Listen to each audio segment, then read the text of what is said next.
Danas želimo podijeliti s vama jedan mali trik koji će vam pomoći da vaše biljke u vrtu budu zdrave i snažne. Bez obzira na to jeste li iskusni vrtlar ili tek početnik, ovaj jednostavan sastojak će vam pomoći da postignete izvanredne rezultate. Zvuči zanimljivo? Ostanite sa nama i saznajte o čemu je riječ. Ali prije nego počnemo, dragi prijatelji, zamolio bih vas da lajkate video i pretplatite se na naš kanal, jer vaša podrška nam puno znači. Možda vam zvuči neobično, ali kora od banane ima nevjerovatne koristi za vaše biljke.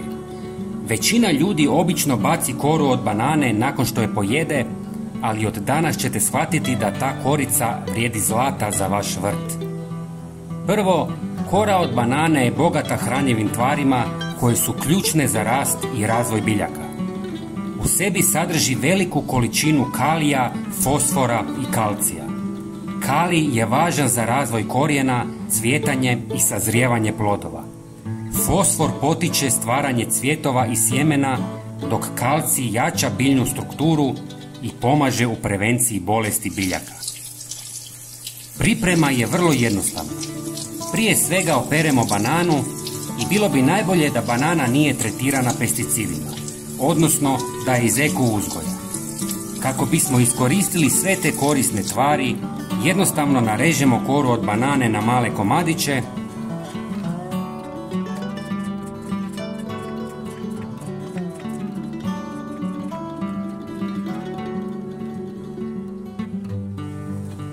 i pomiješamo je sa zemljom prije sadnje sadnice rajčica, krastavaca ili bilo koje druge biljke, a možemo ju dodati i već posađenim biljkama.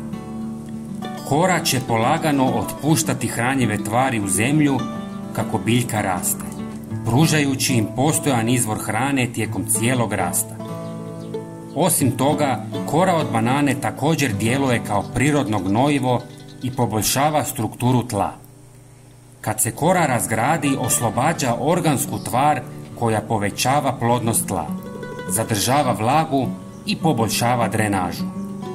Tlo postaje rahlo, bogato hranjivim tvarima i pogodno za razvoj snažnih korijena. Rezultati korištenja kore od banane u vrtu su izvanredni.